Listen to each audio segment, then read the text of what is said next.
The Little White Bird by J.M. Barrie. The Cricket Match. I think there has not been so much on a cricket match since the day when Sir Horace Mann walked about Broad Halfpenny, agitatedly cutting down the daisies with his stick. And be it remembered, the heroes of Hambledon played for money and renown only, while David was champion of a lady. A lady. May we not prettily say of two ladies?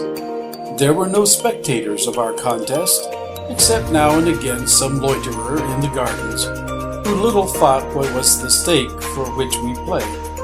But cannot we conceive Barbara standing at the ropes and agitatedly cutting down the daisies every time David missed the ball? I tell you, this was the historic match of the Gardens. David wanted to play on a pitch near the round pond with which he is familiar, but this would have placed me at a disadvantage. So I insisted on unaccustomed ground, and we finally pitched stumps in the figs. We could not exactly pitch stumps, for they are forbidden in the Gardens, but there are trees here and there which have chalk marks on them throughout the summer. And when you take up your position with a bat near one of these, you have really pitched stumps. The tree we selected is a ragged yew which consists of a broken trunk and one branch. And I viewed the ground with a secret satisfaction, for it falls slightly at about 4 yards distance from the tree, and this exactly suits my style of bowling. I won the toss, and after examining the wicket, decided to take first knock. As a rule, when we play, the wit at first flows free. But on this occasion, I strode to the crease in an almost eerie silence. David had taken off his blouse and rolled up his shirt sleeves, and his teeth were set.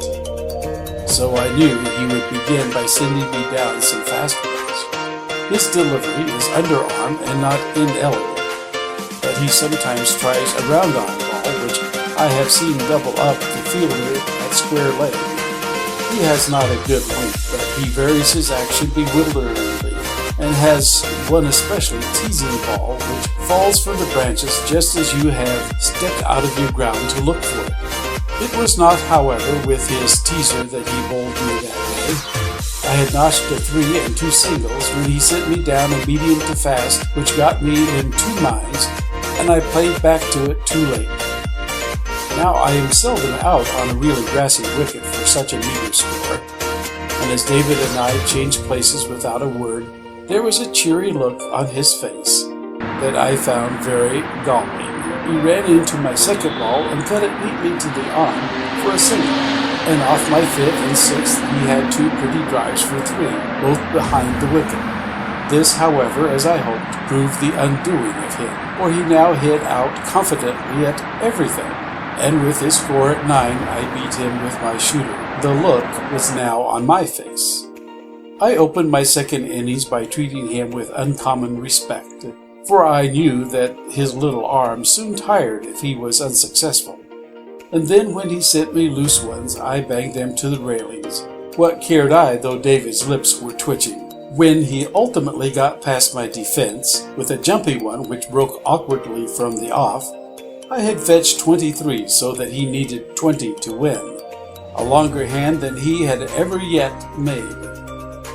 As I gave him the bat, he looked brave, but something wet fell out of my hand, and then a sudden fear seized me lest David should not win.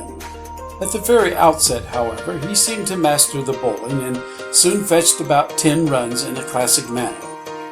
Then I tossed him a Yorker, which he missed, and it went off at a tangent as soon as it had reached the tree.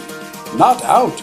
I cried hastily, for the face he turned to me was terrible.